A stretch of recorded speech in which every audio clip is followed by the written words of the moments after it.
Alright, fight fans, here we go. This is Lil Rand Man with ATL Boxing Talk. And we got another installment this week. We're going to be talking about a little bit of everything. We're going to be all over the place. Everything from lightweight to heavyweight. Let's go ahead and jump right into the heavyweights and get this heavyweight debacle out of the way. It seems that Alexander Povetkin, since he just won the fight against Huck, he is going to be facing a mandatory challenger in 120 days. And guess who that mandatory challenger turns out to be? Hasim Rahman. That says it all right there, boxing fans. That's why the heavyweight division is in the condition that it is in right now. Hasim Rahman is going to be fighting for a belt again. The last time Hasim Rahman was in the ring and was fighting a legitimate heavyweight, it was back in the year 2008.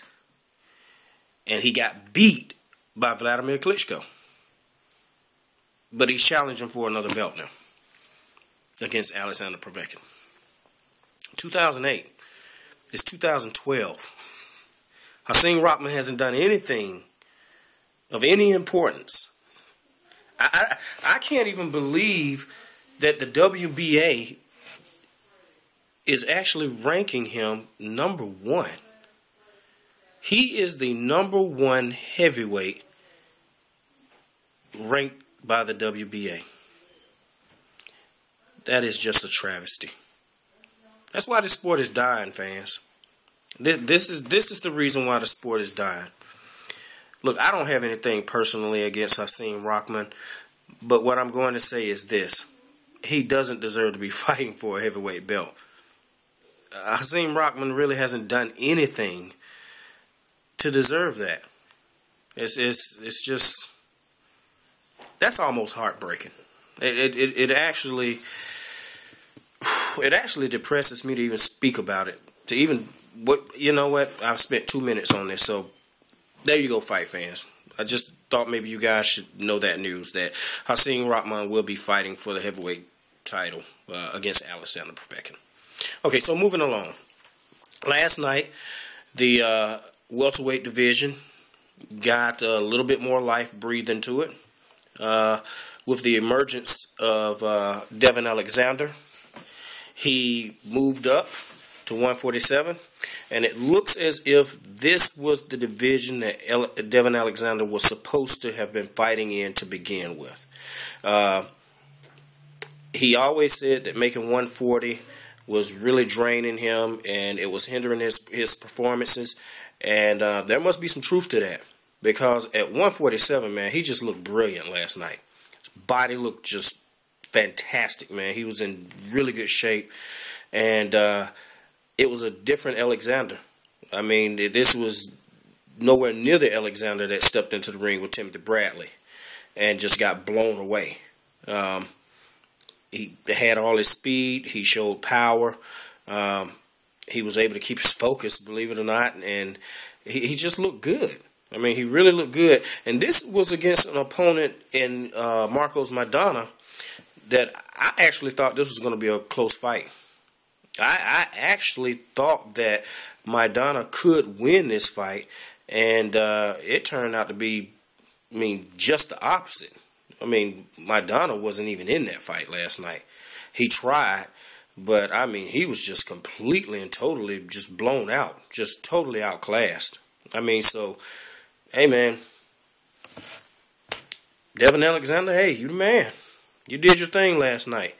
And, you know, maybe you're going to make some real noise at the 147-pound weight division. The only thing that, you know, concerns me about that is that you're not the only superstar at 147.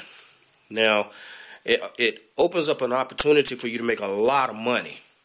And I'm pretty sure you are going to get some really good paydays now at 147. If you keep fighting the way that you fought last night, man, I mean, you're going to get some really good paydays.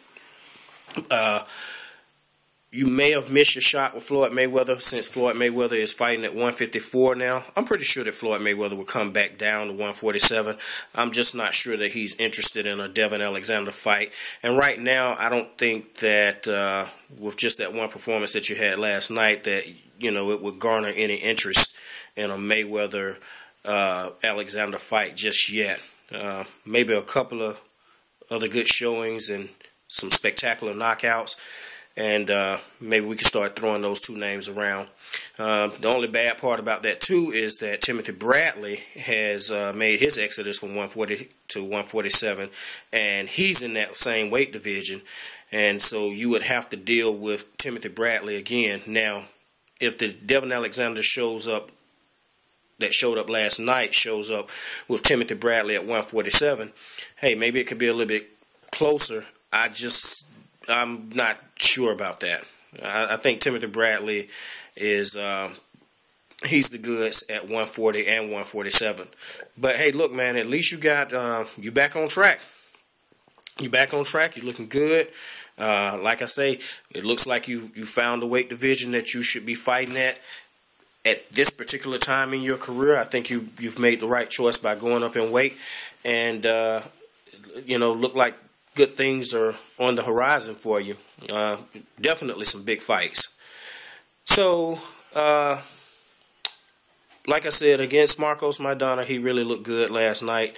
On the undercard of that fight was Adrian the Problem Broner. And he faced Eloy Perez last night, and he did what he was supposed to. He looked spectacular against a smaller guy, and he did his thing, got him out of there early, and he made it. He made a spectacular showing. He put himself on the market. I mean, not to say that he hasn't been on the market, but he put himself on the market for bigger fights, later on down the road. And the fights that I'm talking about now, he's going to have to move up in weight and go ahead and go up to the super lightweight or lightweight division, because that's where the bigger names are at. And that's where the bigger challenges are at. Now, here's the only thing. Adrian Broner right now is just oozing with all kinds of confidence. My only fear with that is I don't want the kid to get beat and we never hear from him again.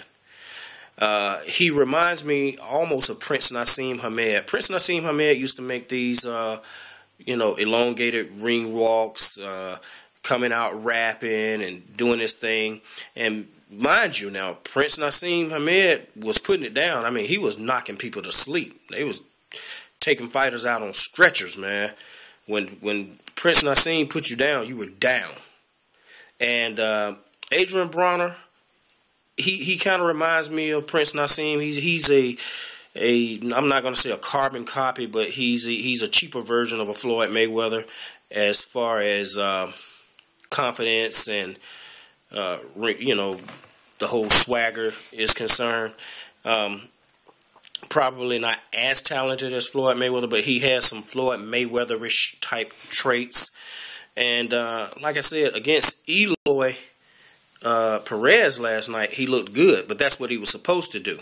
Now, once he moves up in weight and starts taking on the likes of your Enriquez Gamboa or, Brandon Rios, and then, the kingpin up there is still Juan Manuel Marquez. You can't go in that ring showboating with those guys. They're not going to play that shit. You go in there showboating with those guys, you're going to find yourself on your back, and it's going to be nothing nice. I mean, I know, and that's not to rain on your parade, because like I said, last night, man, you looked good. You did exactly what you were supposed to do. It just bothers me a little bit with the way that you come out, to the ring with all the rapping and everything. And I know that's just part of who you are and everything. But everybody can be beat. And I don't want you to be one of those kids that gets beat, suffers a humiliating loss, and then we never see you again because, you're so embarrassed to, get back in the spotlight because, you lost in a, dramatic fashion. These are all guys that you could potentially knock out, and they could potentially knock you out. I mean, the playing field there is even. You know, you have physical attributes. You know, there are things that you can do as far as, you know, your hand speed and your reflexes and everything. But then you have people like Juan Manuel Marquez that's just a wily veteran that just knows all the tricks of the trade. And, you know, he could nullify that. Then you have somebody in Eureka's Gamboa that's just as badass as you are, you know, and probably takes the sport with a little bit more seriousness than, well, I'm not going to say that he's more serious, because I do believe that you take, you know, the sport of boxing seriously. Let's just say he approaches it differently. He approaches it with a no-nonsense type of approach. And, you know, those are the guys that you're going to have to deal with. You're going to have to deal with the likes of, you know, people like that. You know, your Enriquez Gamboa is just as much of a devastating puncher as you are. Brandon Rios, I mean, he's a spark plug too. I mean, you have to deal with somebody like him. And then, you know, Juan Manuel Marquez, I mean, your punching power isn't going to, I mean, I don't see any goosebumps, you know, coming down Juan Manuel Marquez's back, because he's been in there with everybody. He's actually been in there with Floyd Mayweather. Got knocked down, got up. Floyd Mayweather couldn't knock him out, so I don't think that you'd be able to do it either. But I'm saying all that to say, you know, I like you, and you know, I like your fighting style. I just kind of want you to tone it down just a tad, because you're not at that level yet, and I don't want you to suffer a loss, and then we don't get to see the best of Adrian Broner. But, you know, with all that said, listen, you did look good last night. You look spectacular, and I can't wait to see, you know, some of the fights that's going to be made with you on the marquee. I think there are going to be some really good fights, some really good money fights coming down the pike later on for you. All right, well, that's going to do it right now for ATL Boxing Talk. This has been Lil Rand Man. Like I say with every show, send me your emails or, you know, your comments or whatever. I'd love to hear from you, because I love to hear from boxing fans. And we're going to go ahead and close it on out. Talk to you later.